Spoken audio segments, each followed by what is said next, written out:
Coritiba, TT Mota, o Coritiba pega amanhã o Foz do Iguaçu lá em Foz e já tem desfalque no time, né, TT? Júnior Urso.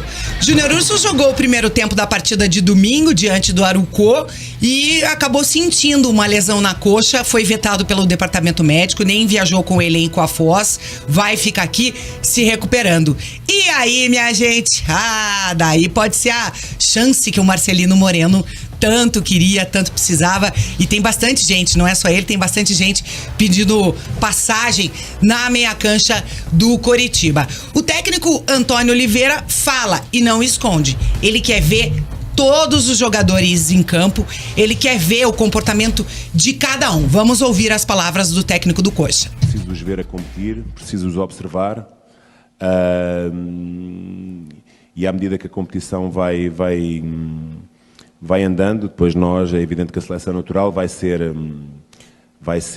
dada por eles, até porque, como eu costumo dizer, não sou eu que faço as equipas, são eles, portanto, mas nesta primeira fase é uma fase... Tá aí, Antônio Oliveira que quer aproveitar essa primeira fase do campeonato para justamente conhecer os jogadores. Treino é treino, jogo é jogo, a gente sabe, e dentro de campo ele quer ver o espírito competitivo dos atletas, tanto que já estavam no Coritiba, quanto dos reforços. Falando dos reforços, o goleiro Gabriel foi perguntado sobre a estreia do Marcelino Moreno, e olha o spoiler que o Gabriel deu. Olha, eu posso dizer que não só ele, mas teve outros jogadores que chegaram que são diferentes. E eu acredito e espero que ao longo da temporada vocês vão perceber que tem umas contratações aí que foram diferentes e que vão nos ajudar bastante. Então, assim, a expectativa é boa. É claro que treino é treino, jogo é jogo. E ontem, assim, ele já deu alguns sinais, né?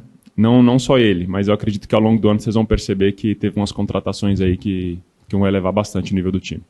Palavras do goleiro Gabriel dizendo que as contratações vão elevar e muito o nível do time do Coritiba. Ô Felipe Dal, que as contratações, algumas já foram apresentadas, né, na primeira rodada, na vitória diante do Arucó. O Robson de volta, jogador já experiente, veterano, e o Marcelino Moreno, que causou ótima impressão nos torcedores, né? Os torcedores estão entusiasmados aí com a perspectiva do Moreno se tornar titular, e por um daqueles lances do destino, né? O Júnior Urso se machucou nessa primeira rodada e pode ser oportunidade até pro Antônio Oliveira tentar mudar um pouquinho aquela convicção tática que ele tem de um time com 3 médios, como vocês falam aí no meio campo, que são os médios volantes, né? Exatamente, né? É o William Farias ali, o Bruno Gomes e mais um, né?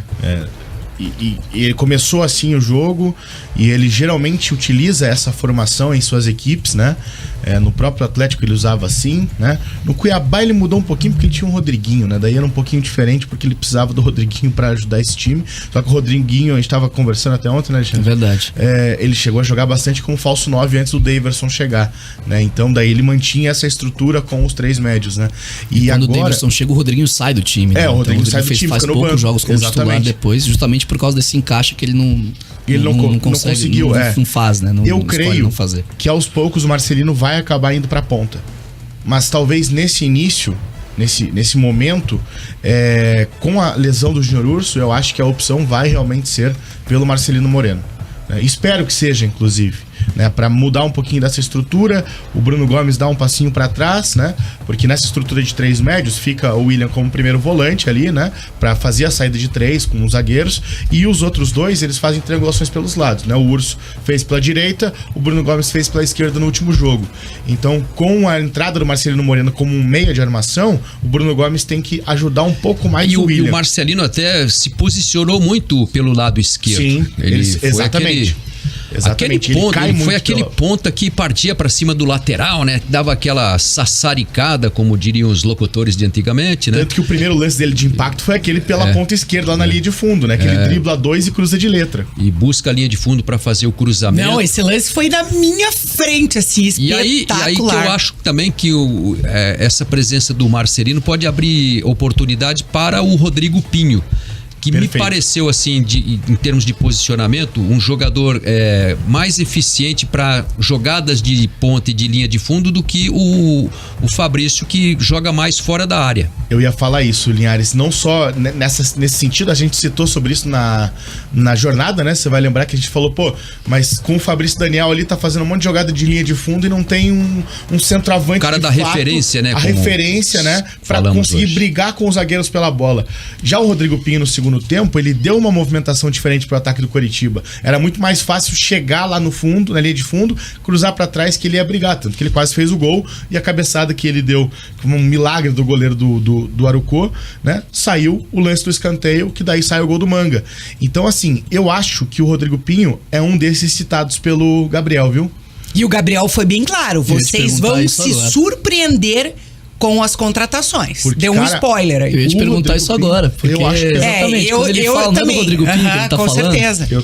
Eu tenho certeza absoluta. O Rodrigo Pinho veio com ótimas referências, né? A carreira dele, como ele começou no Bangu, aqui no Rio de Janeiro. Aí foi bem jovem lá para Portugal, desenvolveu praticamente toda a carreira lá. Jogou muito tempo no Marítimo, Benfica B, né? Ele é um cara que eu acho que vai ser muito importante aí na questão ofensiva aí, né? O pessoal lá dentro tava discutindo se ele é destro ou canhoto. Ele finalizou uma de... ontem isso aqui no programa. Finalizou uma de fora da... Na ficha dele tá canhoto. Ele é canhoto. Mas ele deu um belo chute de pé esquerdo de fora da área lá, obrigando o Jefferson a fazer a defesa, né? Ele mostrou grandes recursos, assim, ele bom na bola aérea, bom no arremate de longa distância, faz bem o pivô, né? Pra mim, ele é o titular da camisa 9. Eu também acho, concordo. Assim, a gente a TT trouxe a informação aqui na sexta-feira passada que o Fabrício Daniel era o jogador que estava treinando melhor durante a pré-temporada. E até por questão de adaptação ao futebol brasileiro, eu creio que o Fabrício Daniel foi colocado ali como 9 inicialmente, justamente por isso, porque o Pinho acabou de chegar, né? Não ia chegar já sendo titular, assim como o Marcelino Moreno. Então, eu acho que ao natural ele vai ganhar essa posição. Eu acho até que o Antônio Oliveira tem a possibilidade de testar os dois, né? O Fabrício Daniel e o por que não? Com certeza. Até porque o Fabrício chegou a jogar aberto, né? Pelo Coritiba também, o algumas Fabrício jogou em todas as posições praticamente, né? Ele jogou aberto pelos dois lados, ele jogou centralizado, ele jogou de meia. Houve jogos Coritiba, em algumas situações de jogo, é claro, chegou a jogar com 4 atacantes, né? Fabrício Daniel e mais um centroavante por dentro, Manga e mais um ponta por fora. Então o Fabrício tem essa versatilidade também de poder cair pelos lados, até jogar atrás do centroavante, né? Por ser um jogador muito móvel, né? O pessoal lá dentro do clube ano passado gostaria muito de ter visto ele como 9. Ele chegou a jogar no final do campeonato como um 9, né? Quando o Adriano Martins se machucou, quando o Léo Gamalho se machucou. Mas eu acho que com o Pinho ali, ele vai ser difícil o Fabrício ter essa possibilidade de jogar como 9.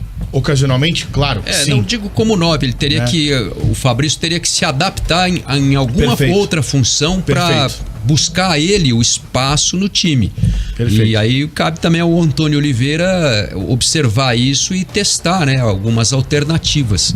É claro que cada jogo é um jogo e o técnico Antônio Oliveira me parece ser um cara que pensa assim, né? E tem toda a análise do próprio adversário mesmo. Exato. E ele foi bem claro na entrevista que a gente trouxe hoje que ele quer observar todos jogando, para ver o espírito de competitividade dos jogadores. Quer dizer, não adianta ir bem no treino, ele vai querer ver os caras em campo. E esse teste, digamos assim, vai ser hoje. O time do Coritiba já está em Foz do Iguaçu. Hoje à tarde faz o último treino antes da partida. Daqui a pouquinho a gente volta. Vamos ouvir o Marcelino Moreno falando dele, da adaptação a Coritiba e também ao Brasil.